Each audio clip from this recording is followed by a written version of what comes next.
নমস্কার, আমি সুভাষপল্লী অবৈতনিক প্রাথমিক বিদ্যালয়ের চতুর্থ ছাত্র।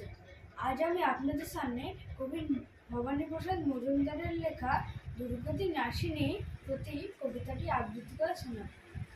লেলিয়ে দে মা সিংহটা তোর, কামড়ে ধরুক ঘাড়গুলো, রক্ত পিসাজগুলোর গুড়িয়ে দে মাহারগুলো, চুষছে যারা রক্ত সবার, করছে যারা হাড্ডিসার, গরিব দুঃখীর রক্তে রেঙেই সাজায় যারা গুলবাহার, কাছে যারা অন্য মুখের মাছে দিবার রাত্রি বিষে, নীল হয়ে যায় দুনিয়া হায় যাদের নিঃশ্বাস বিষে।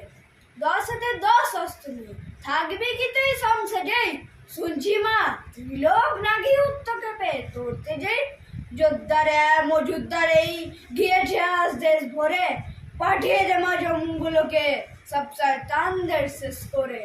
অসুর আজ ঘরে ঘরেই বুক ফুলিয়ে ঘুরছে বেশ, অন্যায়রা জগৎ জোড়া, দেশ থেকে দেশ হয় না শেষ।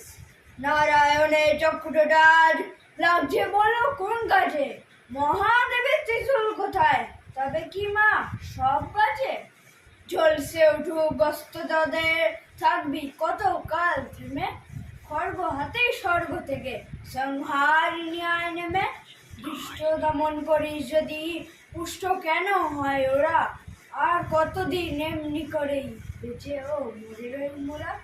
মুছিয়ে দে মা দুর্নীতি সাব, মুছিয়ে দে মা দুঃখের বেশ, রক্ত টোসা পিসাজগুলো লম্ফ ঝম্প করে শেষ, রক্ত টোসা পিসাজগুলো লম্ফ ঝম্প করে শেষ, রক্ত টোসা পিসাজগুলো লম্ফ ঝম্প করে শেষ।